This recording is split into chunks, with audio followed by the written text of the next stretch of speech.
real interesting, complex issue that is getting more and more prevalent based upon the the economic conditions right now, new legislation, et cetera. And right now our firm is dealing with this issue in various contexts for various types of clients. But it is one of the most asked about issues. And so I hope we can demystify the process a little bit. Great. And just before we jump right into it, this is for educational purposes. We hope to inform and continue the discussion and provide insight on the legal as well as the business aspects of this. Any examples or prior ones, they're not current or former clients. They're just examples from the marketplace. And like we said, there are some we are working on currently, but they're not part of the presentation today. So as basic and rudimentary as it might sound, I just want to jump right into it and ask Jonathan, what is a condo termination? You know, this phrase is thrown around so much, particularly industry insiders, people that work on this all the time. But I had another lawyer reach out to me, say, hey, I want to tune in, but what the heck is a condo termination? So I know people that are probably familiar with seeing the headlines and the real deal, but let's take a step back.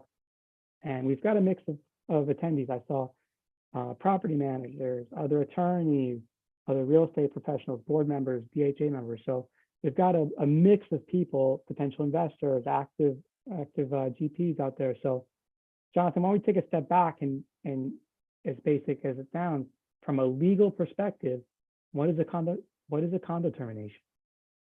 Sure, thanks, David. So without going too deep into the technical weeds regarding the technicalities, a condo termination is the end of a condominium's legal existence, right?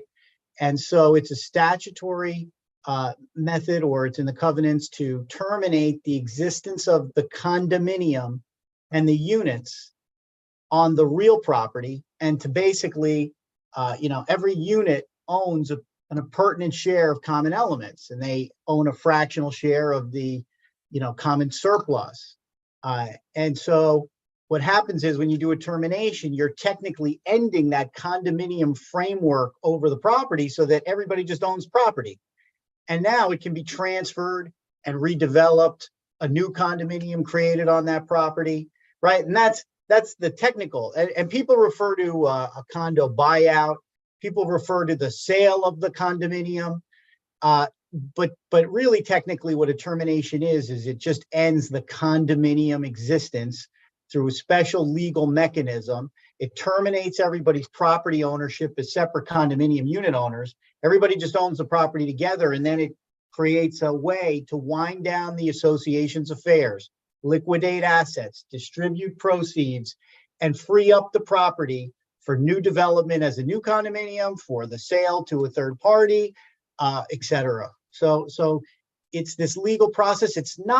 It has similarities to bankruptcy in certain ways, but it's very different. But it does involve the liquidation of assets, wind down of dealing with liabilities, transfer of the real property or redevelopment of the real property. Key aspects of the termination are that you have a termination trustee that, takes ownership and then deals with this liquidation process and oversees it. The sale of the property, right, can be contemplated in what's called a plan of termination, which is a required part of the termination, where the plan of termination gets recorded, explains how the wind down will occur, distribution of assets, sale of the property, etc. But in many cases, there's been a sale of the property before you can even effectuate the official technical termination and record the termination plan, because you need a certain threshold of units to approve a termination. And so often what will happen is someone will buy the units in bulk, right? And then effectuate the termination plan. And then the termination plan will contemplate a sale to a new entity, a redeveloper, or just the redevelopment of the property with, similar ownership, related ownership interest. And when a bulk owner acquires a critical mass of the units before terminating, there are special protections in place for the owners who aren't part of the bulk ownership, so that they're not prejudice too much. I mean, people, it's controversial in certain ways. Somebody who owns their unit, who thought they'd reside there, who they can be forced essentially to sell their unit interest involuntarily if the votes are there, right? But if you have a bulk owner that is forcing that upon an owner, you can, there's certain protections, an ability to lease back the property for a certain amount of time. If the property will be leased, there'll be certain relocation costs paid. So there are certain protections built in for those who, have homestead rights, or when a bulk owner is forcing owners out. Okay. I know we're going to dive into some of the aspects that you touched on when we talk into process, but I think it's important to kind of look at the business perspective and the real estate, the competing interests. So I know a lot of people would like to hear from Gerard in terms of, why do condominiums terminate? How do we get there? What are the other factors? I know it's not just the splashy, huge offer that comes in from the developer. Gerard, can you speak to, whether it's when you're representing either the developer side who's looking to acquire and do the buyout and terminate the condominium, or if a condominium, and what the differences are. If a condominium association approaches you via the board of directors and says, hey, we're interested in marketing for sale. So kind of going through from those two perspectives, but how do they get to the point where they're looking to terminate? Right. Well, there are broadly two ways that I've seen this go about in South Florida. One is where a developer sort of proactively just goes and approaches a condominium building and tries to, see if there might be interest in selling. And the other way is when there's sort of internal pressure within a condominium building to sell. And what, in my experience at least, and again, this is just my anecdotal experience, the latter way is usually the way that's successful. The former way, where a developer just comes in, is very, very hard to get a successful outcome for a number of reasons. In terms of why a lot of associations reach out to us, it's typically because there's some financial duress within the association. It's either a 40-year certification issue where there are significant additional costs, maybe special assessments are putting a lot of pressure on owners. And what we've noticed recently within the last year is many associations have been reaching out to us, not only because of those sort of special circumstances or construction issues, but just because the association fees have gone up so much, driven by a lot of different things. I mean, there's inflation all over, but the insurance inflation is particularly egregious right now. A lot of associations that I've spoken to, their insurance bill has tripled in the last couple of years, and there's no sort of relief in sight. Labor costs, you used to be able to get maybe a doorman or a valet person to work for $10 an hour 5 years ago. Now you probably need to pay $20 an hour, so that's double your costs. And a lot of those labor, insurance, those are big line items for a condominium association. So they're seeing continued pressure on the association fees, and I think it's only going to get worse when in 2025 associations are sort of legally required to start collecting reserves, because many of these older buildings have never collected reserves in the past. And depending on what the reserve study says, and with replacement costs and construction costs being so high, it's not inconceivable for people to see another 50% increase in their association fees. These are regular association fees. This has nothing to do with construction defects or the aging of a building. So usually when we get a call, it's because the board is saying, oh my God, everybody's complaining about the fees. We think we could get a lot more than it's worth. We know the building is sort of reaching its end of its, useful life. And we want to try and see if there's, there's a buyer out there that, with a price that's attractive enough for everybody to sell. Okay. And if you could, speaking of price, knowing it's not an exact science, but could you speak a little bit to, what people might call the back of the napkin math, where it's like, hey, this is sort of what you're seeing in the market in terms of the size, in terms of acres or other measurement. the size of sites, particularly in the central business district, be it Brickell or others, kind of the area that you specialize in, what kind of size sites developers are looking for, and then kind of just is most, at least the basic level, kind of like, hey, there might be something there. Back of the napkin math looks like this. Yeah. In the Brickell area in particular, most buyers of that are trying to buy and terminate a condo are buying for the land value. So it really depends on, like you said, the size of it, but probably more so the zoning, right? So if you're on the west side of Brickell, south of Broadway, then you're going to be T5 zoning, whereas across the street is T624. You're allowed to build totally different intensity. And the way a developer looks at it is they look at the condominium and the piece of land that it sits on and says, okay, if I tear this down, what can I build to replace it? And in that building, what am I going to be able to sell all those units for? And from that number, they subtract what it's going to cost them to build it, all their other costs with architects, commissions, etc., and the profit that they're going to need to take that risk. And whatever's left is the land value. That's why land is, sometimes referred to as a residual value, because it's what's left over after you take out all the costs and profit from the sales of a condominium building. And so it's very hard to give a rule of thumb in general without knowing the exact underlying zoning. If you're in T680, which is the true central business district, which is really on the north side of the Miami River in the downtown area, then, it's sort of unlimited FAR and people can pay huge amounts. If you're, as I said, in other areas, that's going to be diminished significantly. In terms of the footprint that's required, I mean, we're getting some huge offers on some very small sites right now, on 15, 20,000 square foot sites, so under half an acre. What I would say is that there really isn't a lower limit on it, and most of the condominiums that exist in Brickell and the Brickell Homeowners Association would be great candidates.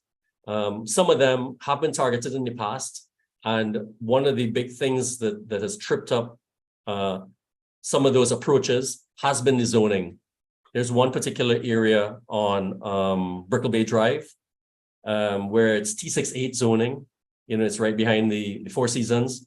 And really, there's no reason that it should be T68. It doesn't really make sense because behind it is T648. To the south of it is T624. In other words, it's surrounded by zoning of much higher intensity. But because it's and then there's those surface lots, like some of those, they have surface parking, and some of those are relative to what's there. There's a lot of land. Now, those would be great if the zoning was the same as, next door, but unfortunately it's not. And there have been people that have appealed that and fought that. And again, zoning, law is not my space.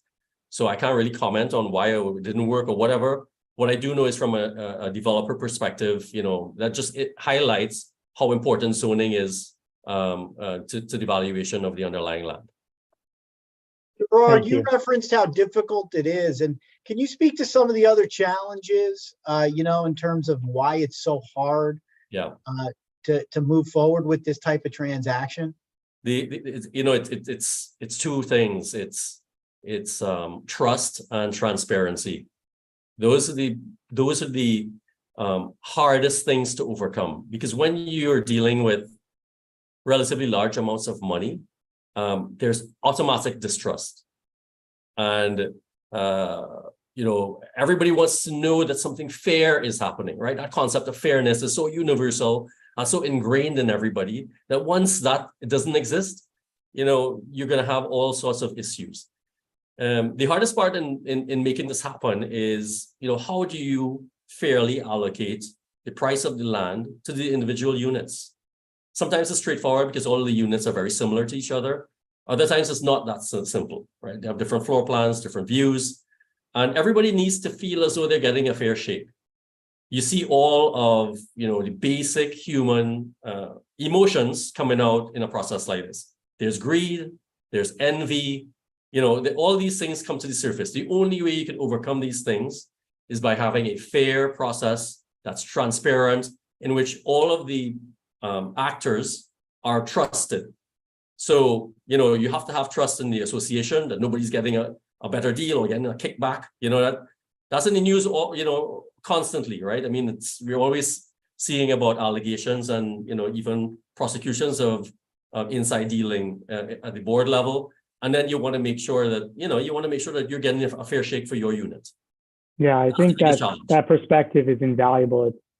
It's so important to remember, and it seems obvious, but you're not only dealing with a large financial transaction, which brings out those emotions, but 9 times out of 10, maybe, it's someone's home.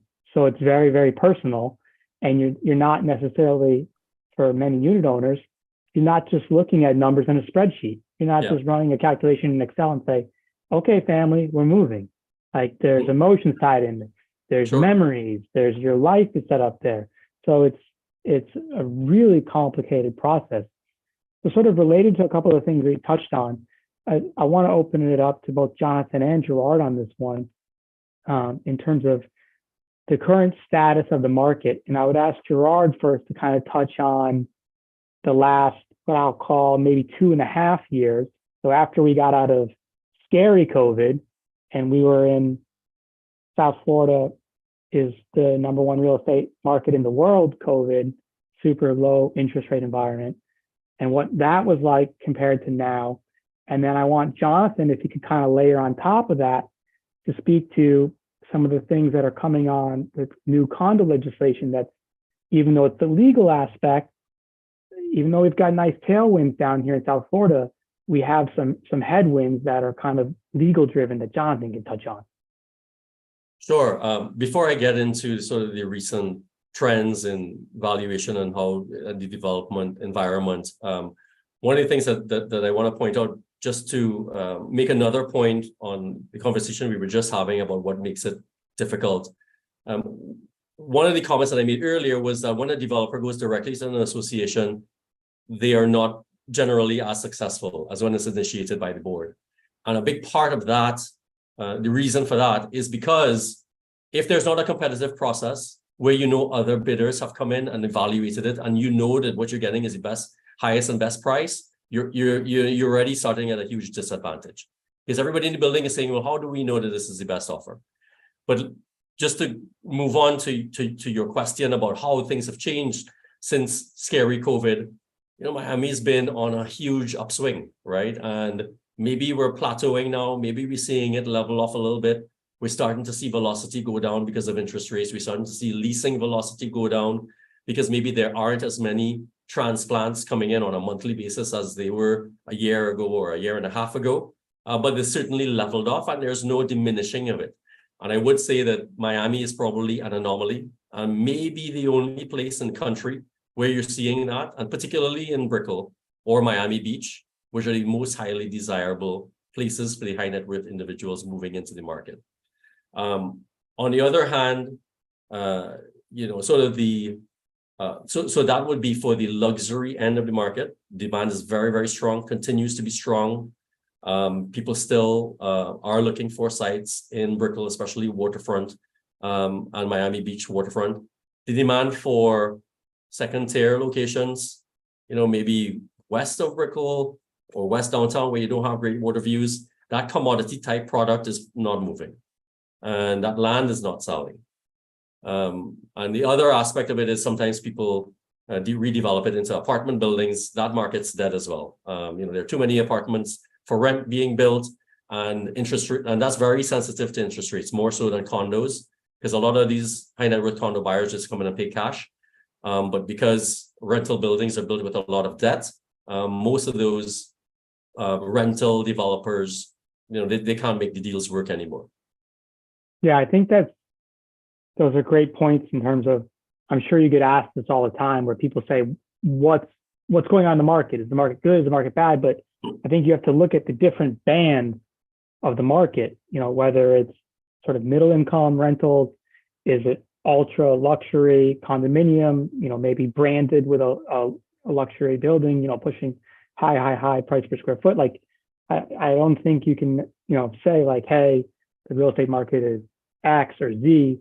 Just like you pointed out, you've got to talk about the different bands of the real, even within a sub-market such as Brickell, it's like what product type is being delivered for what type of end user or real estate play.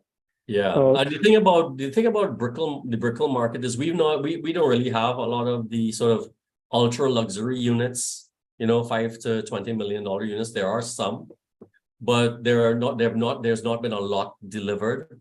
And a lot of developers are rushing to try and fill that need right now. So the St. Regis, the Mandarin is going to start doing some pre-sales, but that market is still probably relatively small, right? I mean, we're not going to sell 1,000 $20 million condos. Okay, it's hundreds maybe, but once that need is tapped, then you're going to see the demand for the other land just fall off, because developers are only interested in your land if they know they can make a profit today. If they know the market's sort of saturated, they're going to pay zero for the land.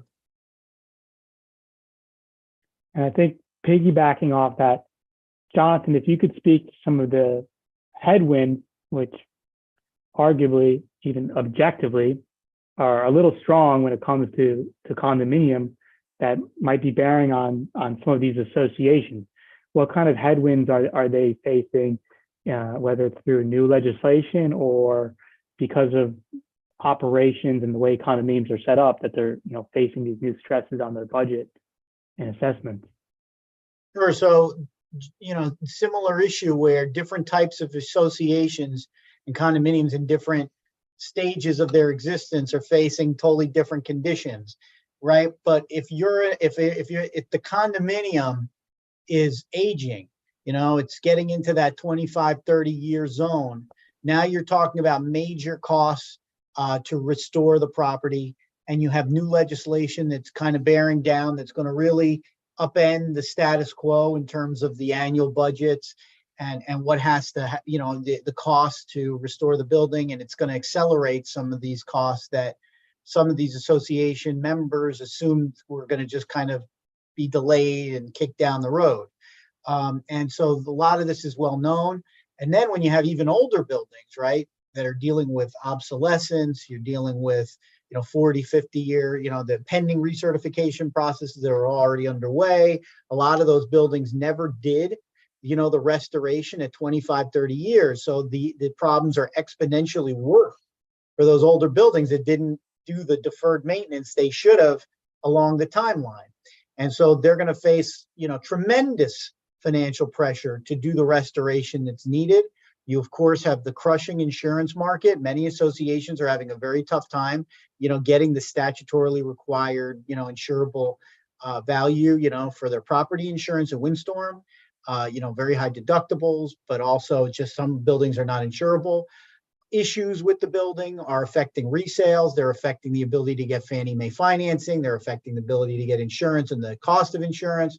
So you have all these factors, but everybody focuses on the new legislation, and rightfully so, because, starting, in 2025, right, budgets are going to have to include structural integrity reserves, right? Many associations never had reserves for structural components and deferred maintenance, just by industry design. Generally speaking, reserve study specialists didn't have a way to say what the replacement cost was, what the useful life was of the structure, and didn't reserve for it, or through voluntary waivers where, associations for years kicked the can down the road and waive reserves. And now all of a sudden are going to have to pay a big bill, on an annual basis to fund those reserves. So these are a lot of major financial pressures. And, in terms of termination, there's a question when you get into the real material financial distress and, duress, I guess, is the word that is probably best. You have a kind of situation of, is it wasteful at this point? Is it wasteful to pay a humongous special assessment relative to the proportionate potential property value, right? And is the cost worth it? It's not just can it be paid, but is it worth being paid? And then also some owners just can't pay. Some owners can't afford it, and then you're going to have a spiral of collections, right? Yeah, Foreclosures. on that on that point exactly, like there, for a lot of buildings, there's going to be a very intense capital financial need to just keep up with the budget. Insurance, the way it's ripping, I know people, unit owners, buildings, budget's going up by 30% just because of the insurance increase. That the overall budget's going up by 30%. That's before we're funding these reserve accounts. That's before we're actually doing the mandatory repairs. And then that's before layering on top the accelerated recertification process. Some people thought they were going to have a longer timeline. It's now shorter depending on where your building is and how old it is. That I think there's going to be a very likely stress to the market where you have buildings that they have these intense capital needs where people have to write a check for a special assessment of $50, $75, $100, $200,000, and that's obviously an astronomical amount of money for many people, particularly from like a liquid cash paying a special assessment standpoint. So then people say, well, why don't they just get a loan? Why don't they just get a loan and finance it?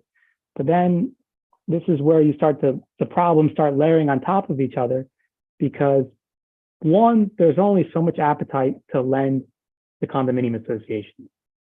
The banks, particularly balance sheet lenders, they only want to allocate so much of their portfolio to a condominium association loan.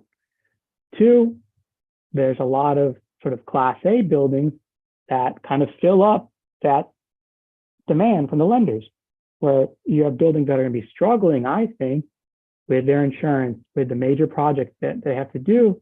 And it's going to be that much harder to even then finance this to fund on an affordable payment schedule these intense capital needs.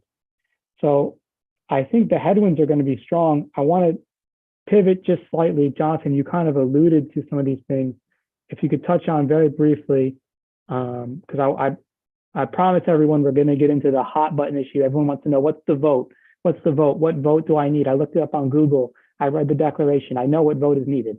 We're going to get to that in 1 second. I just want, Jonathan, if you could please touch on the 3 different types of condo terminations, just so we can touch on that briefly. And then I want to get into the vote, which is one of everyone's favorite questions. Sure. And one of the other big headwinds literally is wind, right? And major storms, right? We're taking for granted there was no hurricane this year that hit Miami, and so we've all forgotten, but it only takes one Category 5 storm. We saw it on the West Coast just a year or so ago, right? The devastation and flooding on the West Coast is horrendous, and many associations are in limbo right now, right? Uninhabitable. And so that's another major potential precursor for more terminations. And so that's a good segue. So what are the different types of terminations, right? And what we're talking about primarily is optional terminations, right? Where it's a forced sale. Optional is kind of a funny word, but because some owners can be forced to sell, it's not at their choice. But optional means a certain vote of the members has triggered this, and it's voluntary. It's not tied to like destruction or anything like that. It's voluntary in the sense that a critical mass of owners want to terminate the condo, right? Or it may be that one redeveloper has acquired enough units to do that, and they're voluntarily terminating. That's what most people think of when they think of terminations. The next one is casualty, right? If a condominium is destroyed or badly damaged, there's a different voting requirement to terminate. We'll talk about that in a little bit. Because of basically waste, we can't build it back up. So let's terminate it and move on to some other use of the property. And then the third is a judicial type of termination, which is a different statutory provision that allows a court under certain circumstances to judicially terminate a condominium. And actually, you saw this in Champlain Tower South, where instead of getting the vote required when you have a total destruction, owners went to the courts to get a termination because of the total destruction. And it can be a more efficient, streamlined, judicially managed process rather than, a private process that's outside of the courts. And so those are the 3 major types of terminations. And so now I guess we'll focus on the main one that everybody's thinking about and asking about, which is optional termination, right? And so the vote, right? So under the current statute, under the statute that applies, 718.117, to terminate a condominium requires 80% of the voting interest to approve the plan of termination. 80%, okay? Not 100%, not, right? But, however, there is a period where 5% of the owners can block the termination. So if 80% approves and there's no block, the termination will happen. But if 80% approves and in a timely manner, the 5% blocks and opposes the plan in a certain way, then the plan cannot proceed. And in fact, a successful 5% block will prevent any termination plan for 24 months for that condominium. And so that's a very important kind of subtle point, which is when you take your shot, if you're taking a shot as a developer, as an association, you better succeed and avoid the block, because it can shut down any attempt to terminate for 24 months, putting aside casualty termination or judicial termination, which could potentially be an alternative avenue in that situation. Now I'm going to put you on the spot, Jonathan. I want to know, hey, if people maybe want to try to buy up a veto block and say, now I need to be dealt with. I own a veto block in this building that we think might be subject to termination, or they might start trying to do that. Have you seen associations in their governing documents have any sort of restrictions on owning multiple units or blocks of units, or is that something that would be legal? Is that something associations do? Because I would imagine that an association they'd want to be marketable, for lack of a better term, where they don't have this sort of ownership group that has a veto block that is being unreasonable. And so can you speak to kind of what you've seen or what could potentially be done on that specific issue while we're kind of clamping down here on the vote and the veto? Sure. And first, we're going to talk separately about what version of the law applies to your deck, right? And that's a critical issue. But putting that aside, declarations of condominium are a critical consideration for an association that's looking to work with someone like Gerard to explore this, or for a developer who's looking to potentially buy up units in a condominium, because the association's declaration will have transfer restrictions that could give the association a right of first refusal, could allow the association to disapprove a potential buyer. Some declarations have restrictions on the number of units that a particular owner can own themselves or through affiliated entities or persons. Some associations have restrictions that say only natural people and not entities can own units. And in fact, we recently were asked to look at this issue and assess the viability of the governing documents versus possible termination in a particular association, and found, oh, look, the declaration says X, Y, and Z, and that's, highly unfavorable to a termination, and you'd have to amend to even make this a viable building to even consider this. And of course, so associations have to look at this like, do we want to have documents that are more favorable to this, that allow it? Or do we want to have poison pills in our declarations that can easily block this kind of effort if it's done on a piecemeal basis? And associations thinking long-term and strategically about this issue, they can find that the power to amend is a very important leverage point that allows them to keep control of the process.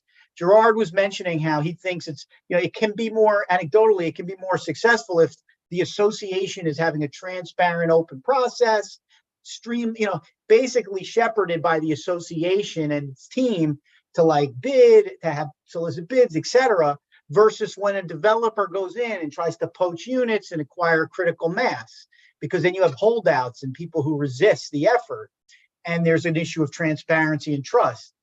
And so this ability to amend gives the association this gatekeeper option. Like if you have a declaration that makes it impossible to acquire up units, then in a distress situation of duress, an association, it's easier for an association to still control its destiny, right? Because it can say, hey, we're going to take control of this process.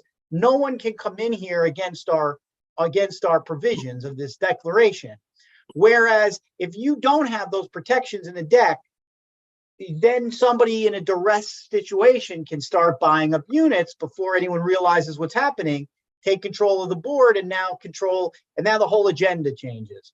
And that could lead, when you have duress, you have a danger of what is the market value, and are unit owners going to get the market value that they should, right?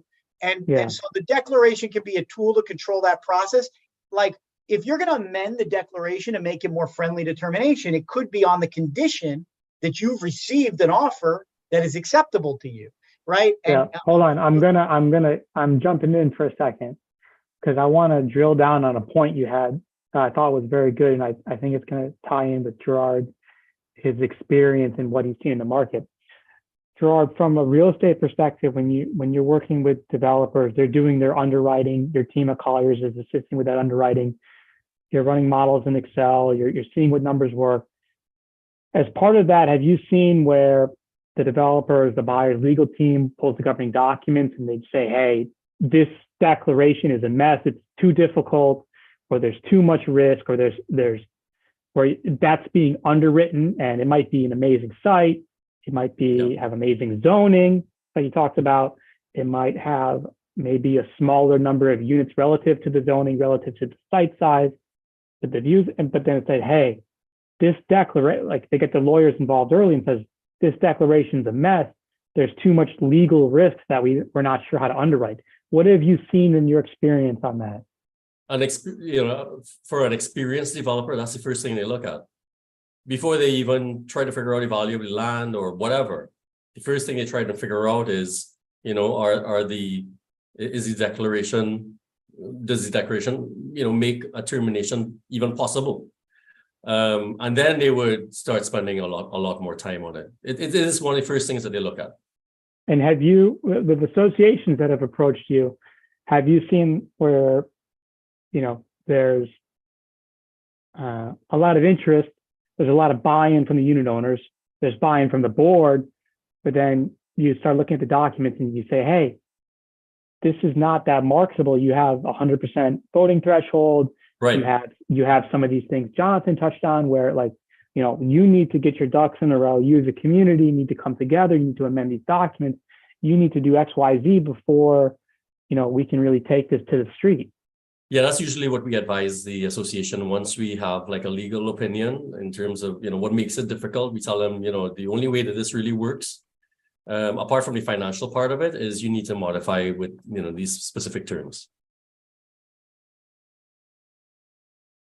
Okay.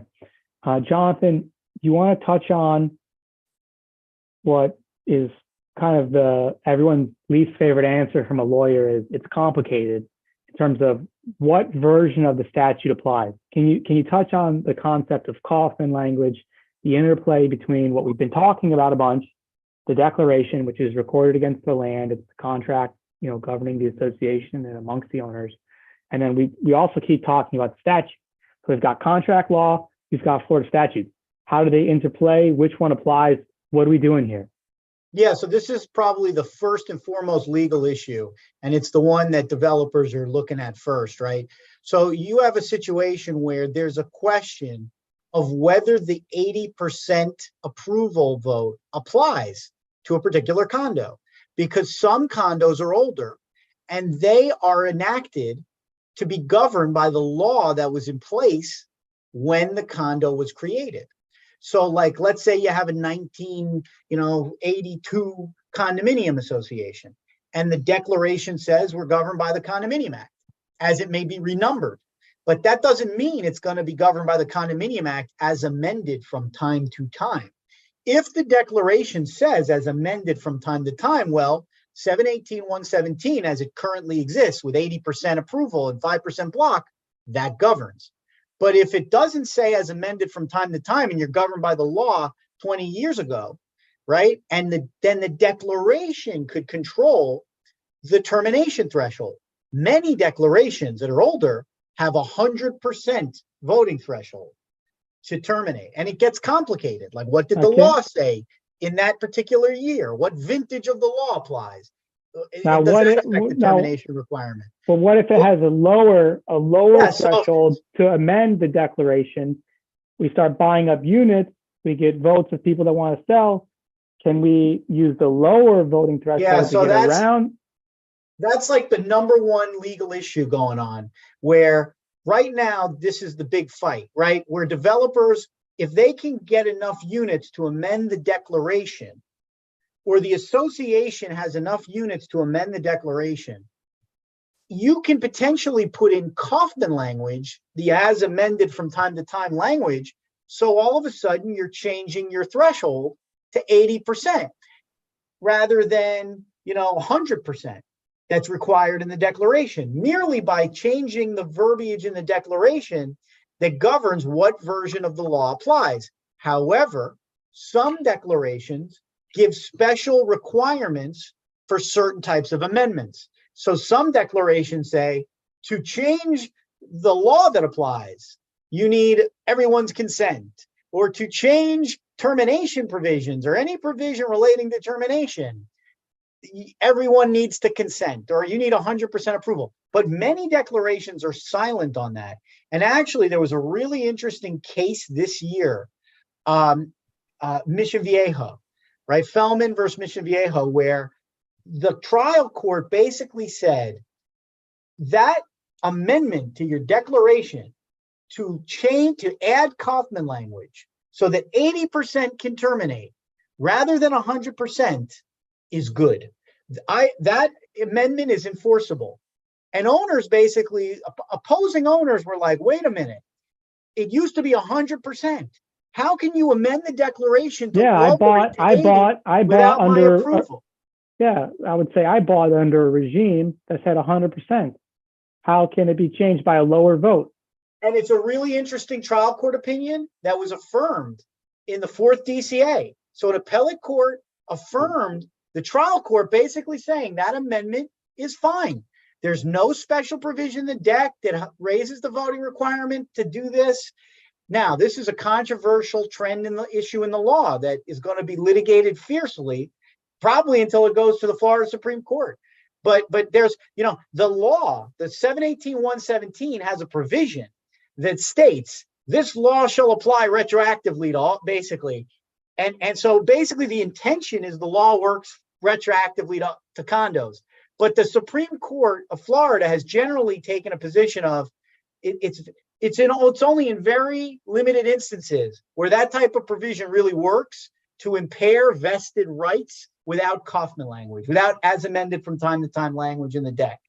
If you don't have that language as amended from time to time, it's very hard to get a court to say, oh, that statute can apply retroactively over objections of those owners. That said, if you get the owners to amend the declaration with the lower amendment approval threshold and to add that language, apparently, at least some courts have said that amendment is good and have then applied the new termination statute. So this is like a big frontier in the termination issues. Got it. I'm going to stay right there on the law and the legislature, Jonathan, if I could for 1 second. Can you speak to? And by the way, David, you might want to switch the slide. Okay. See, you got me talking and using the keyboard at the same time. Jonathan, can you touch on? Is there any chatter, whether through what you're working on with the Florida Bar, Condo Committee, Miami-Dade Condo Committee, or advising with the legislature? Is there any talk about passing new legislation that touches on condo terminations? If you could briefly touch on that, and then I kind of want to get into kind of closing thoughts from both you and Gerard on what I would call sort of best practices in terms of things that you see go wrong with these deals, where you see board, property management unit owners either handling it incorrectly, handling it illegally, or the like. So could you just briefly touch on what's going on in terms of potential legislation or anything like that? Well, there was a lot of focus on legislation with termination, like I discussed, in terms of the retroactivity of the termination statute, improving the termination statute. It used to be that 10% could block, that was reduced to 5%.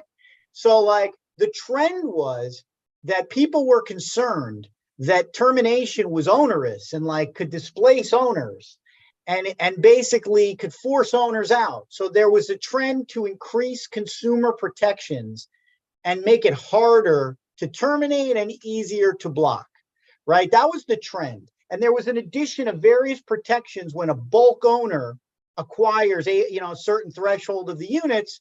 So then there were and that was like, but now I'd say like in terms of like Florida bar, there's kind of like a quiet period of thinking about what to do next with the termination statute. But I'm thinking there's like a little bit of a tension because on the one hand, you have this trend to protect consumers, but on the other hand, you have this understanding that some associations need this safety valve, and it's very difficult to terminate, as we've talked about.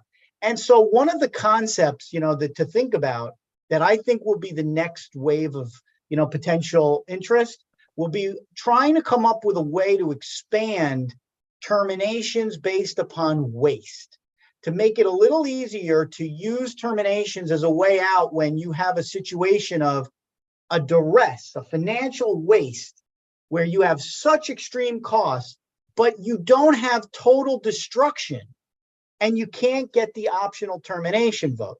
And we could talk about this a little bit in the context of judicial terminations and the casualty terminations. But I think that there's going to be a look at, can we come up with a way to say, this is a situation where there's waste. It's going to cost so much to do the restoration and maintain. It should be an easier process to terminate when these like objective criteria are met to show like economic waste and obsolescence. I think that's probably the next trend.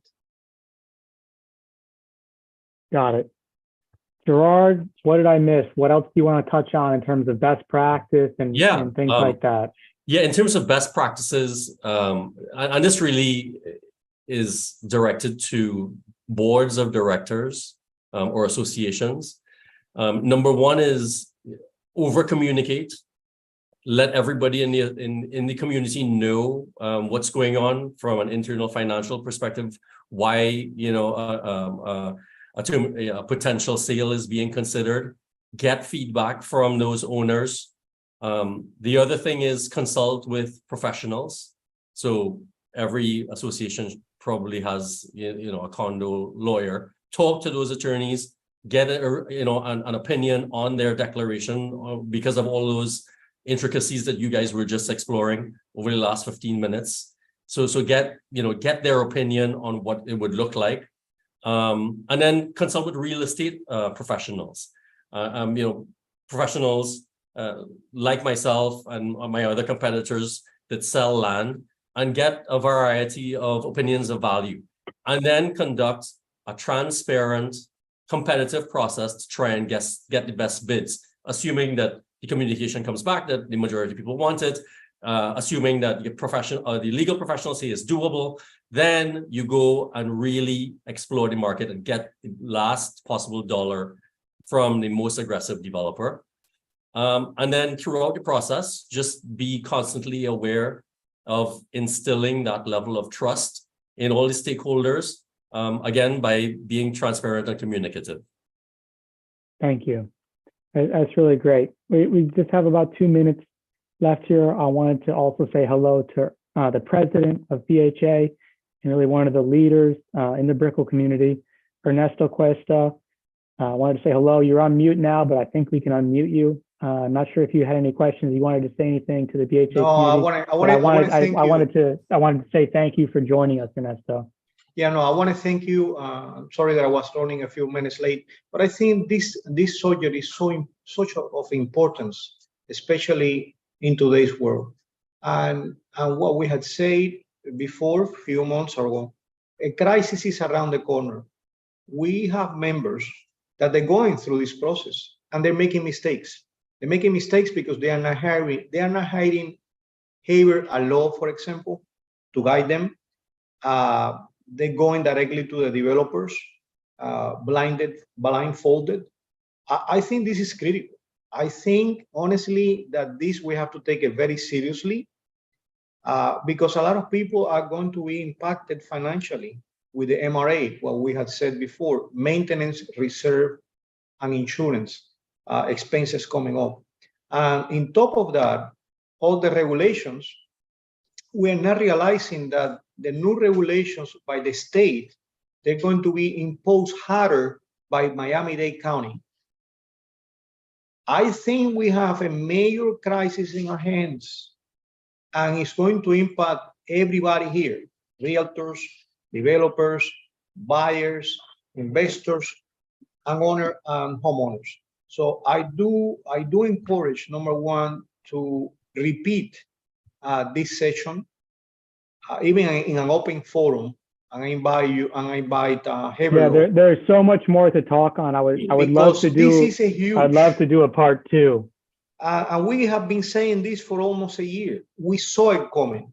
Now we are seeing that most of our associate members in the Brickell area are getting nervous, and most of them, not more of them, but I would say 20% of them, they are in the I would say in the range of over 30 years, 40 years.